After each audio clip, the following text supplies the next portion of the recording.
Bismillahirrahmanirrahim. Assalamualaikum warahmatullahi wabarakatuh. Yang kami hormati Profesor Dr. Haji Yusuf MPD selaku mentor kami dalam kegiatan PKDP PTP yang dilaksanakan oleh UIN Mataram.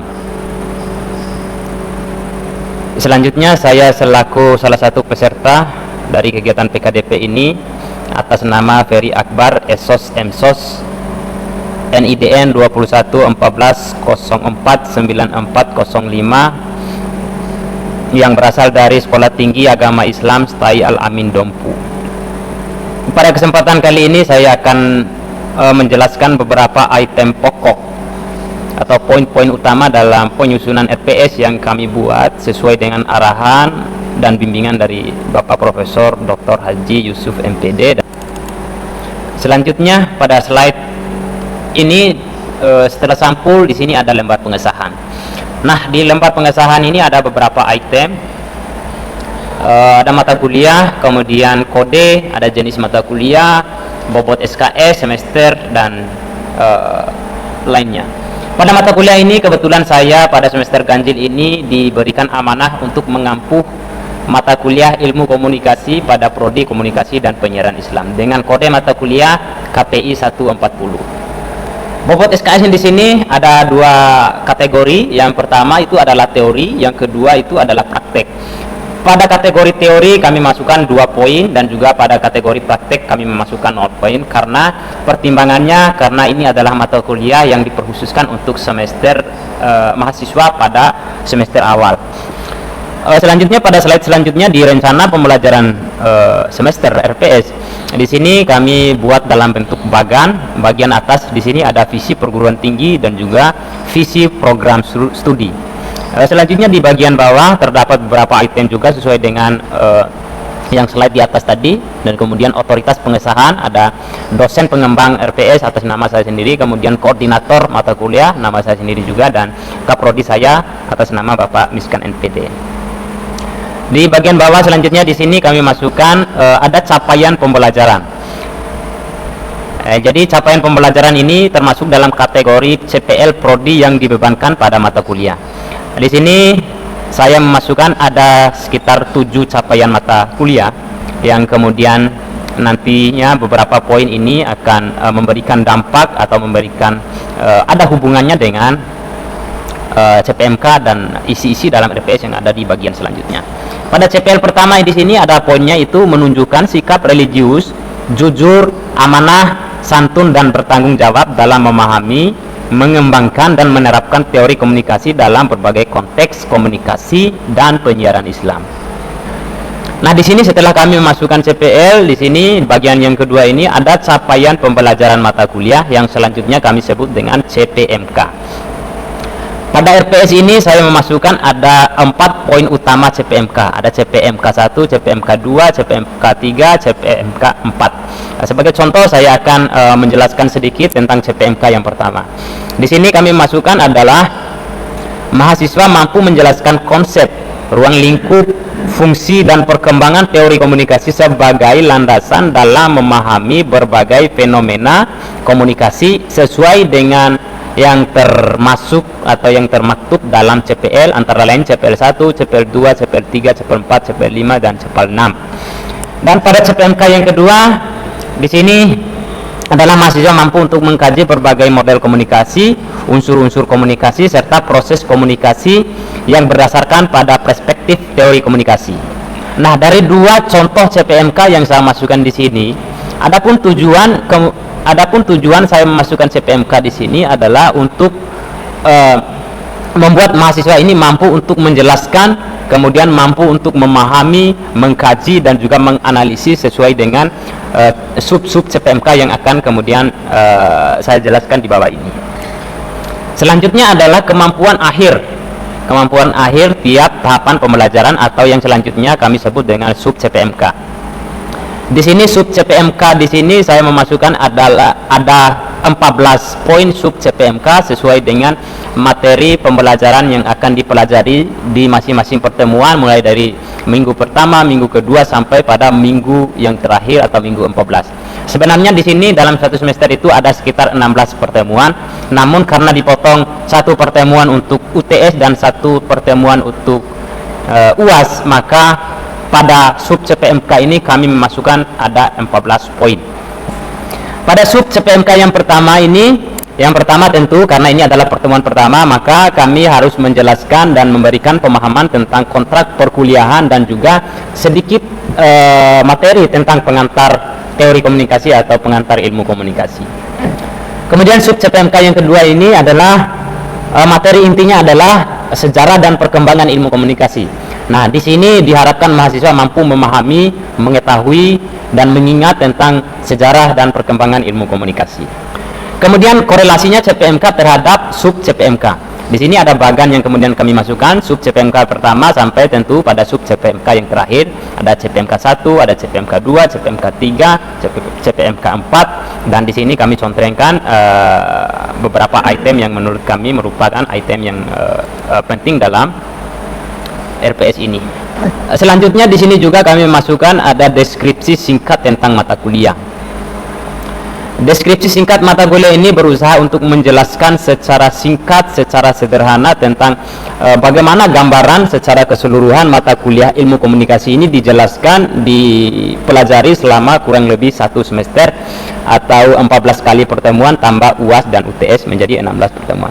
Adapun bahan kajiannya antara lain tentu pengantar ilmu komunikasi atau teori komunikasi. Di sini juga ada sejarah dan perkembangan ilmu komunikasi, hakikat, fungsi dan unsur-unsur komunikasi, model-model komunikasi klasik dan modern, teori komunikasi interpersonal, teori komunikasi kelompok, dan seterusnya sampai pada pertemuan yang terakhir ke-14 ini adalah fenomena komunikasi kontemporer berdasarkan pada perspektif teori komunikasi. Ya, bagian selanjutnya adalah referensi. Nah, dari 14 kali pertemuan ini kami memasukkan ada beberapa referensi utama dan juga referensi pendukung sebagai bahan bacaan untuk mahasiswa dalam mempelajari perkuliahan di mata kuliah ilmu komunikasi ini. Di referensi utama ini kami masukkan ada 3 referensi utama. Sebagai contoh di sini adalah buku yang ditulis oleh Morrison dengan judul Teori Komunikasi, Individu hingga Massa yang diterbitkan di Jakarta oleh Kencana pada tahun 2018. Nah, sebagai referensi pendukung di sini juga kami masukkan beberapa. Sebagai contoh, di sini adalah Hafil Cagara dengan judul Pengantar Ilmu Komunikasi yang diterbitkan di Jakarta oleh Raja Wali Press pada tahun 2020. Nah, kemudian di bagian yang paling bawah dari bagan yang ini, di sini dijelaskan juga mata kuliah pendukung untuk integrasi. Di sini untuk mengintegrasikan tentang mata kuliah pendukung. Di sini kami masukkan ada ilmu komunikasi dan teori komunikasi. Kemudian model integrasi di sini adalah apresiasi keagamaan, disiplin keilmuan dalam bidang komunikasi. Kemudian ada level integrasi. Di sini level integrasinya adalah multidisipliner. Dan juga yang ketiga di sini adalah pilar moderasi. Adapun pilar moderasinya adalah nasionalisme, anti kekerasan, intoleransi dan akomodatif terhadap budaya lokal dalam perspektif komunikasi. Dalam hal ini adalah komunikasi Islam. Nah, selanjutnya di sini ada sub CPMK yang akan kemudian dibagi dalam beberapa sub-sub bagian. Tentu dalam sub CPMK ini masih terdiri atas 14 poin sesuai dengan materi yang akan diajarkan selama 1 semester ini. Yang pertama ini adalah pada minggu pertama ada sub CPMK-nya. Di sini minggu pertama ini mahasiswa diharapkan mampu untuk memahami kontrak perkuliahan dan pengantar teori komunikasi. Nah, penilaiannya ada 2 kategori penilaian. Yang pertama adalah indikator, kemudian yang kedua di sini adalah kriteria dan bentuk.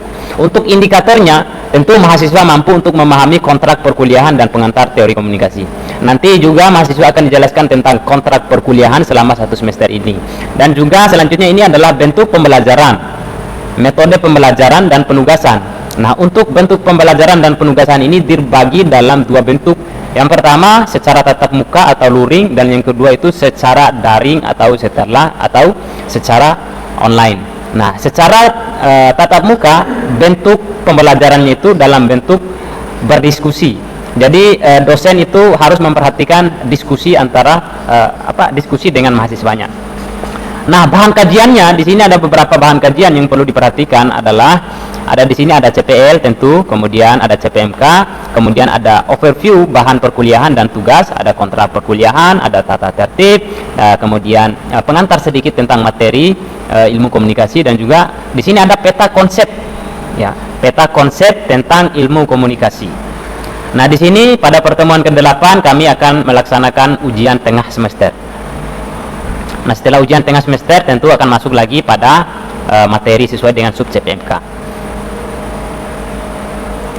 Dan lanjut sampai pada pertemuan yang terakhir sebelum kami memasuki UAS.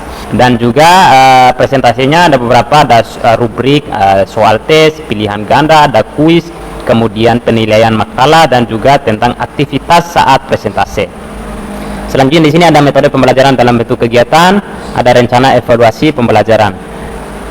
Untuk rumus perhitungan pertemuan, di sini kami masukkan juga ada rumusnya ini. Nah, keterangan di sini NA ini keterangannya adalah nilai akhir, kemudian di sini NU ini sebagai atau nilai kehadiran NU1 ya. Kemudian NU2 di sini adalah nilai tugas dan partisipasi dari mahasiswa. Selanjutnya di sini adalah aspek penilaian. Jadi aspek penilaian ini terbagi dalam 4 kategori. Terbagi dalam 3 kategori. Kategori yang pertama itu yang menjadi aspek penilaiannya adalah pemahaman. Yang kedua adalah keterampilan. Selanjutnya adalah soft skill. Nah, untuk pemahaman ini dibagi dalam beberapa kategori juga, seperti tugas mandiri atau tugas kelompok, ujian tengah semester maupun ujian akhir semester. Nah, untuk keterampilan di sini seperti akan diberikan sebuah kasus untuk diselesaikan. Jadi bentuknya dalam bentuk penyelesaian kasus atau proyek. Nah, untuk soft skills di sini terbagi dalam beberapa juga, ada kreativitas, gagasan, kedisiplinan, presentasi, dan partisipasi. Nah, untuk kategori nilai, kategori nilai ini ada sistem penilaian yang digunakan, yang kemudian selanjutnya kami sebut dengan PAP atau penilaian acuan patokan. Adapun interval nilainya di sini ada angka-angka di sini, misalnya 90 sampai 100 itu memiliki bobot nilai 4 dalam bentuk angka. Kalau dalam bentuk huruf itu A, kategorinya itu sangat baik atau amat baik, maka dia akan memenuhi kriteria lulus dalam mata kuliah itu. Nah, begitu dengan selanjutnya. Nah, untuk yang terakhir ini misalnya nilai yang minus dari 55 atau kurang dari 55 itu tentu bobotnya kosong. Kalau dibuatkan dalam bentuk huruf itu nilainya E, kategorinya tentu sangat kurang baik. Artinya mahasiswa tersebut tidak lulus dalam mata kuliah itu. Nah, kemudian selanjutnya adalah kontrak perkuliahan. Nah, di sini kontrak perkuliahan,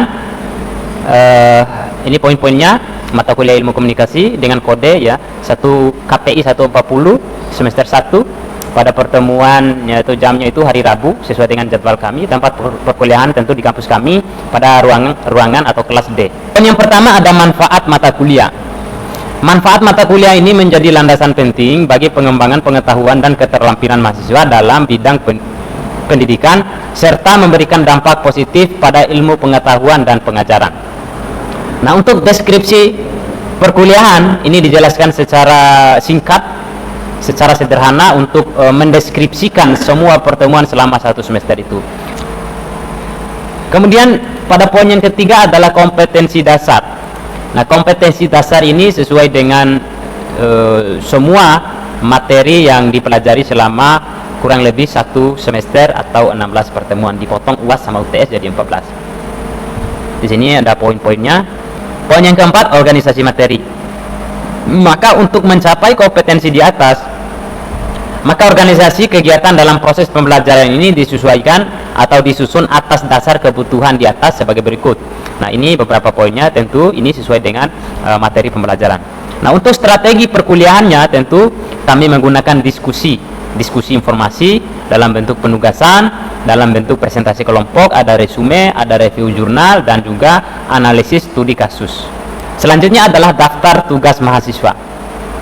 Nah, selain dilaksanakan kuliah secara tatap muka dalam bentuk diskusi, beberapa pertemuan juga kami siapkan dalam bentuk penugasan. Nah, untuk penugasannya ini di sini poin utamanya adalah jenis tugas seperti apa. Kemudian ada tujuan, kemudian waktu dilaksanakan tugas itu. Nah, untuk tugas pertama itu jenisnya itu dalam bentuk makalah kelompok. Nah, makalah kelompok ini tentu mahasiswa akan dibuatkan kelompok untuk kemudian diberikan tugas untuk membuat makalah sesuai dengan topik yang ada dalam sub CPMK tersebut. Tujuannya untuk mahasiswa melatih kemudian membuat karya sebagai syarat dalam mata kuliah, kemudian menggunakan pengetahuan yang dimiliki dan kemampuan dalam menulis makalah, dan juga tujuannya untuk mempertanggungjawabkan hasil makalah yang dibuat. Nah, untuk waktu pertemuannya saya memasukkan di sini akan dimulai pada pertemuan yang ketiga.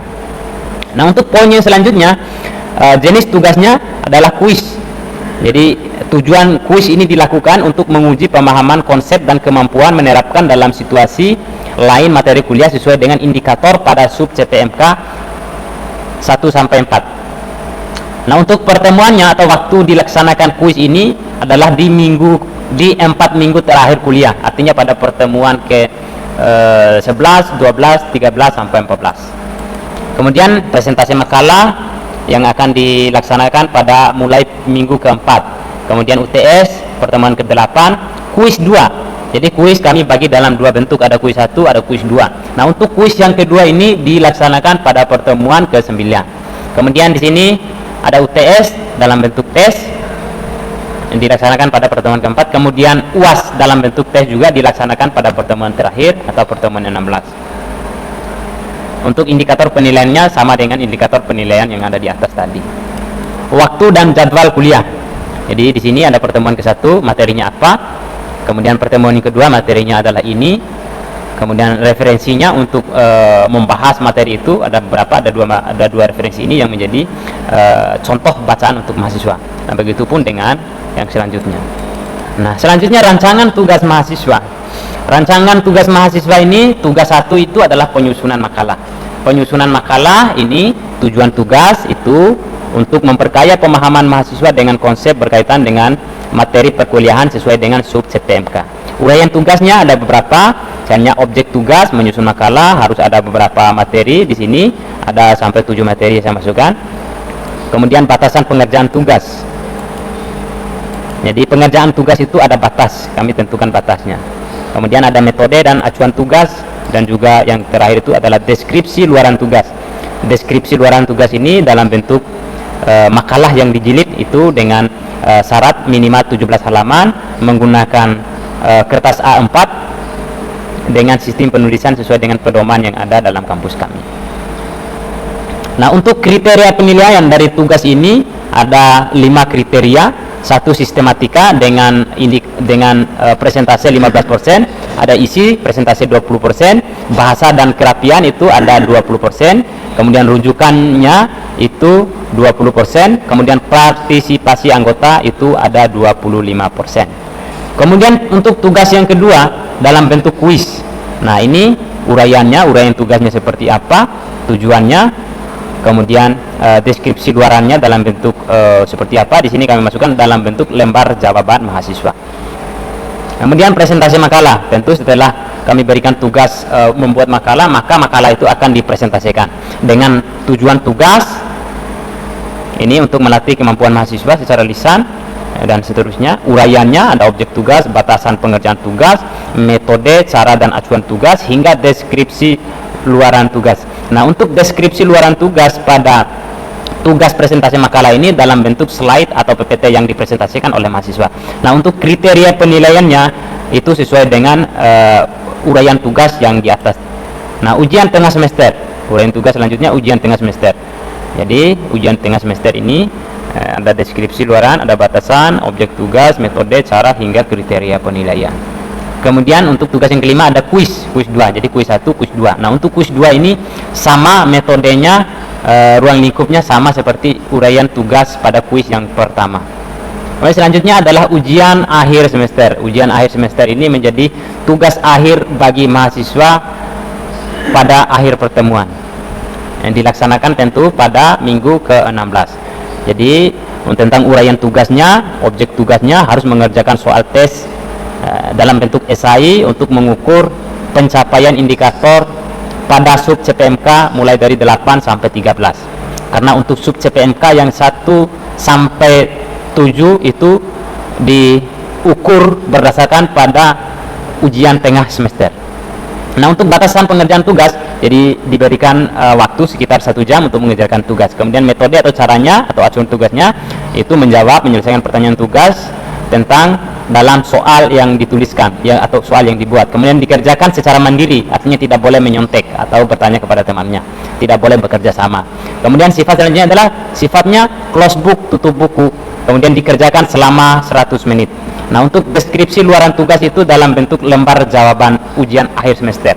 Untuk kriteria penilaiannya itu mengacu pada pedoman berkonstra atau rubrik UAS yang saya buat sendiri. Selanjutnya di sini adalah perintah tugas. Kita lanjut. Kemudian ada rubrik penilaian makalah.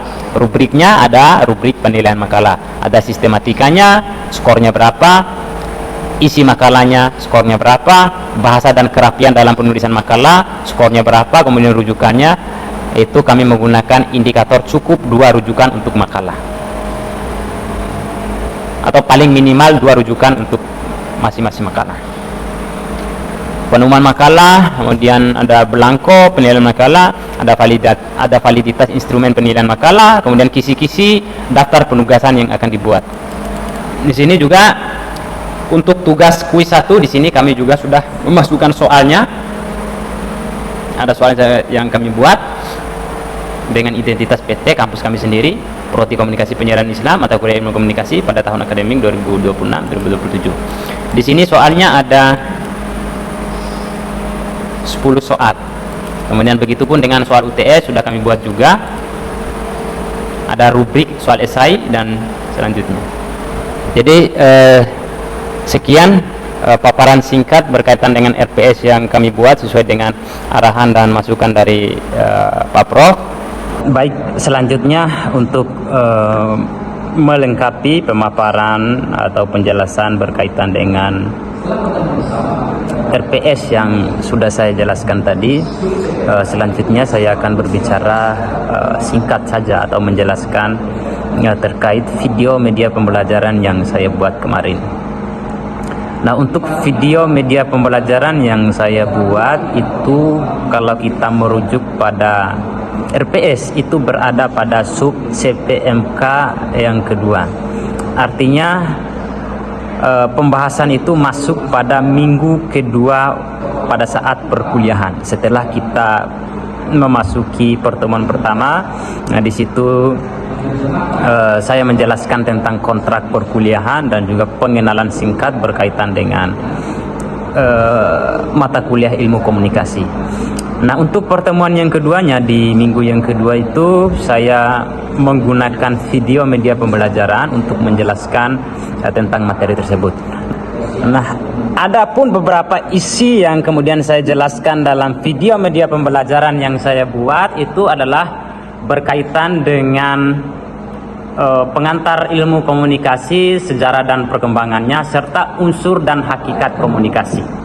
Menurut saya materi itu saya anggap penting untuk dipahami karena pada dasarnya komunikasi itu merupakan bagian yang tidak dapat dipisahkan dari kehidupan kita sebagai manusia.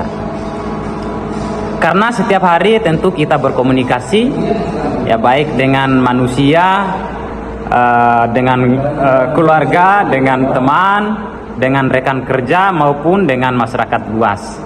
Bahkan ketika kita berada dalam kondisi diam pun, ekspresi kita, ekspresi wajah, juga bahasa tubuh kita tetap dapat menyampaikan pesan kepada orang lain. Nah, di situ juga saya menjelaskan tentang beberapa poinnya, ya yang utamanya itu berkaitan dengan apa sih itu ilmu komunikasi. Jadi dalam video media pembelajaran itu saya menjelaskan bahwa ilmu komunikasi itu adalah sebuah ilmu yang mempelajari tentang bagaimana proses penyampaian pesan ya dari seseorang kepada orang lain tentu dengan tujuan untuk menciptakan pemahaman yang sama. Nah, selain itu juga saya berbicara tentang komunikasi itu berdasarkan pada perspektif etimologi atau berdasarkan pada pengertian dari istilah bahasa. Nah, secara singkat saya menjelaskan di sini bahwa komunikasi itu pada awalnya berasal dari bahasa Latin yang sering disebut dengan communicare atau komunis, yang memiliki arti membuat persamaan atau membangun kebersamaan. Jadi kita bisa asumsikan bahwa komunikasi itu terjadi ketika ada pengirim, kemudian ada penerima pesan, itu saling memiliki pemahaman yang sama terhadap pesan yang disampaikan.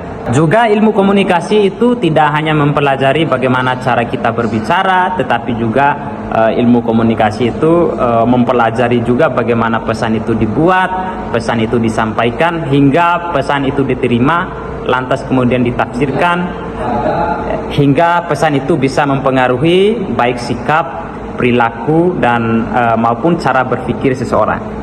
Jadi perkembangan ilmu komunikasi sebagai sebuah disiplin ilmu, sebagai sebuah bidang ilmu, itu berkembang setelah Perang Dunia Kedua. Jadi para ilmuwan pada saat itu mulai menyadari tentang pentingnya memahami bagaimana pesan itu bisa mempengaruhi individu maupun masyarakat dengan tujuan untuk bisa memenangkan peperangan. Hingga akhirnya berbagai teori komunikasi kemudian lahir, yang kemudian itu menjelaskan bagaimana proses komunikasi, pengaruh media maupun perilaku, serta adanya hubungan antar manusia. Tentu saat ini studi tentang ilmu komunikasi menjadi salah satu disiplin ilmu yang sangat penting, tentu karena hampir seluruh aspek kehidupan kita itu membutuhkan kemampuan komunikasi yang baik. Apa sebenarnya hakikat dari komunikasi itu? Jadi hakikat dari komunikasi itu adalah proses pertukaran, ya, pertukaran makna antar sesama manusia. Jadi komunikasi itu tidak hanya sekedar berbicara tentang atau mengirim pesan, tetapi juga bagaimana pesan itu dipahami oleh pihak yang menerima. Saya kira untuk penjelasan singkat tentang video media pembelajaran itu yang bisa saya jelaskan, karena berhubung Prof waktu yang diberikan ini cukup singkat, jadi saya jelaskan secara singkat saja, Prof. Izin, terima kasih. Saya ucapkan terima kasih atas arahan, masukan, dan bimbingan dari Prof. Dan alhamdulillah kami bisa banyak belajar tentunya dari Prof. Dan juga kami memiliki ilmu yang banyak. Lagi-lagi saya ucapkan terima kasih. Wassalamualaikum warahmatullahi wabarakatuh.